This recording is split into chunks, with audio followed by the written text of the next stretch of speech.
Jelang pendaftaran calon presiden serta calon wakil presiden ke Komisi Pemilihan Umum, baru pasangan Anies Baswedan dan Muhaimin Iskandar yang mendeklarasikan diri sebagai baca pres serta bacawa pres yang diusung oleh Partai Nasdem, PKB serta PKS. Sementara itu baca pres Prabowo Subianto yang diusung Partai Gerindra, PAN, Golkar serta Demokrat belum juga mendeklarasikan siapa bacawa pres yang akan diusung. Pun dengan Ganjar Pranowo, baca pres yang diusung PDIP serta P3. Hingga kini, siapa yang akan mendampingi Prabowo Subianto serta Ganjar Pranowo masih menjadi tanda tanya. Sayangnya, meski sudah mendeklarasikan diri, elektabilitas pasangan Anies Baswedan serta Muhaimin Iskandar yang biasa disebut Amin justru belum terdongkrak. Hasil survei Saiful Mujani Research and Consulting misalnya, elektabilitas pasangan Amin Jawa Timur malah berada di posisi ketiga, di bawah Ganjar Pranowo serta Prabowo Subianto. Padahal survei ini dilakukan beberapa hari setelah Amin mendeklarasikan diri. Sementara itu hasil survei LSI Deni JA, elektabilitas Anies Baswedan juga berada di urutan buncit setelah Prabowo Subianto dan Ganjar Pranowo. Apa yang membuat hasil survei Anies Baswedan dan Muhaimin Iskandar kerap berada di urutan buncit? Adakah perubahan strategi yang akan dilakukan tim pemenangan Anies dan Muhaimin untuk mendongkrak elektabilitas pasangan Amin ini? Tim TV One mengabarkan.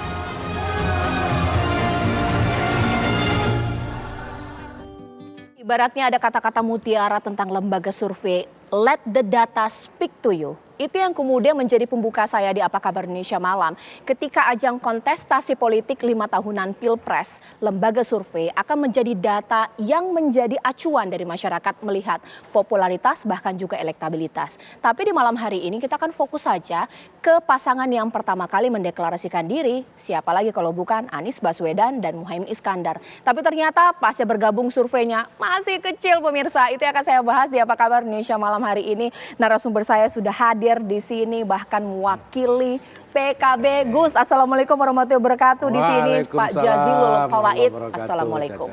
Bahkan juga mewakili LSI Deni JA, Mas Aji Alfarabi. Apa kabar? Selamat malam, assalamualaikum. Selamat malam, waalaikumsalam Caca.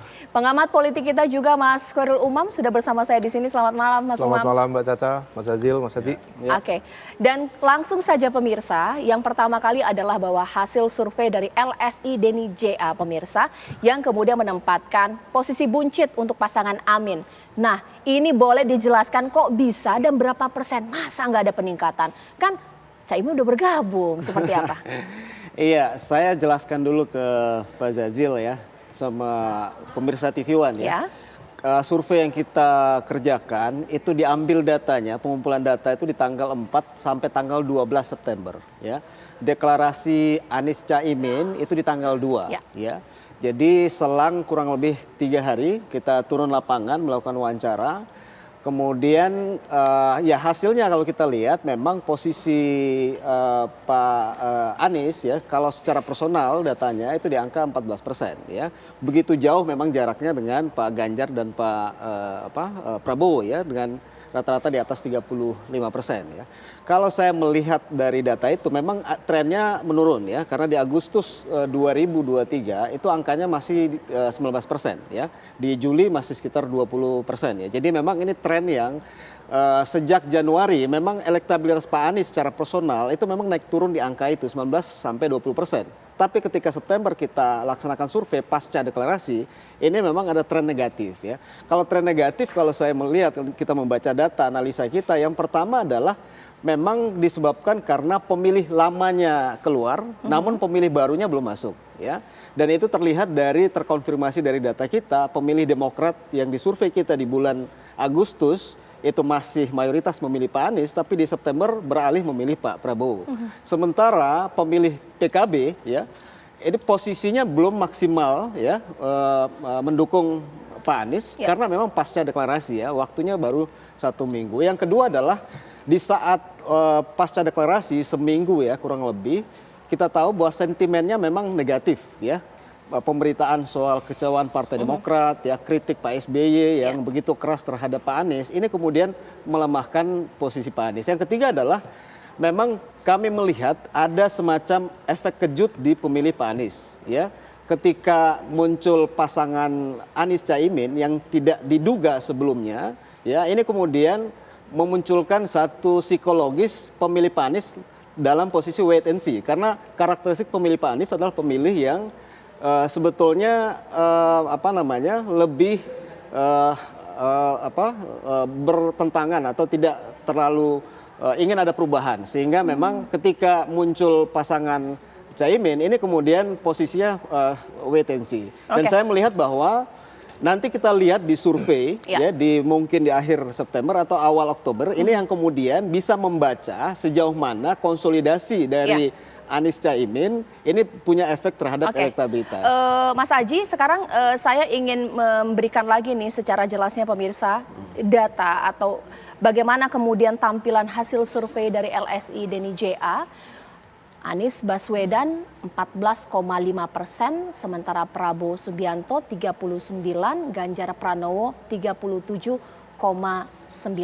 Ini survei dilakukan 4 hingga 12 September setelah deklarasi Anies Caimin pemirsa.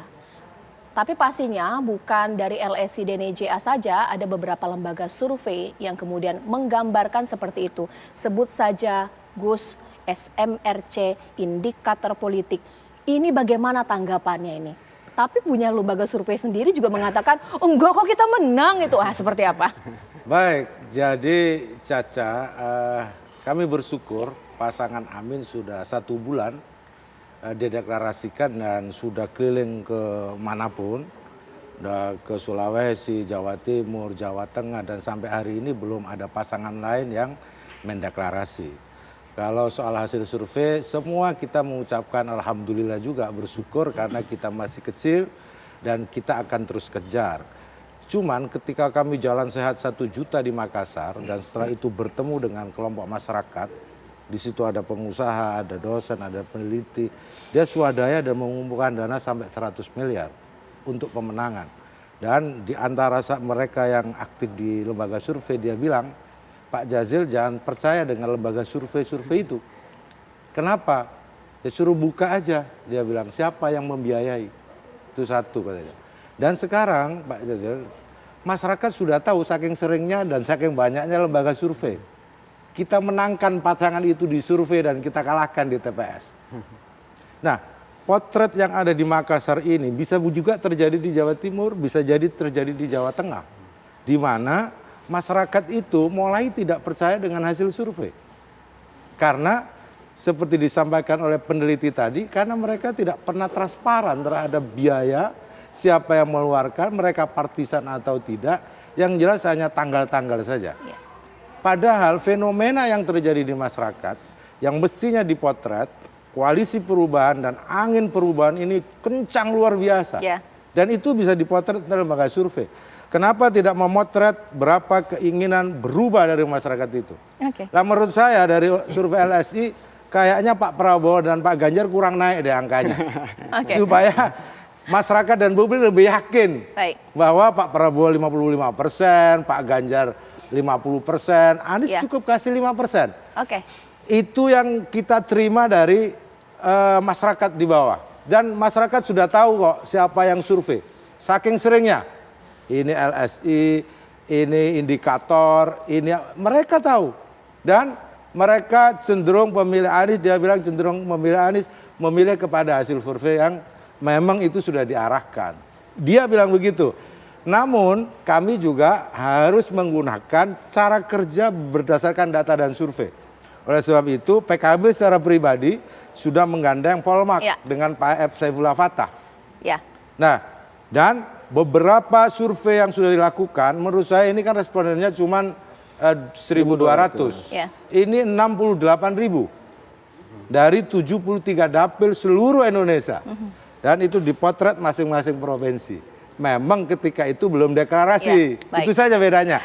Nah, oleh sebab itu biarlah publik apakah terima atau tidak dengan lembaga survei, tapi publik punya keinginan untuk angin perubahan ini terus berjalan dan tambah kencang. Baik pemirsa, nanti saat lagi saya akan tanya kepada Mas Umam, kalau kita pakai ilmu orang berlayar zaman dulu, mungkin belum ada GPS, yang dibaca adalah arah mata angin. Jadi kalau nelayan, kalau ambisi harus membaca arah mata angin. Kalau tidak percaya survei, lantas harus percaya ke apa pemirsa? Mengingat presiden yang terpilih selama ini selalu merajai lembaga survei. Sesaat lagi.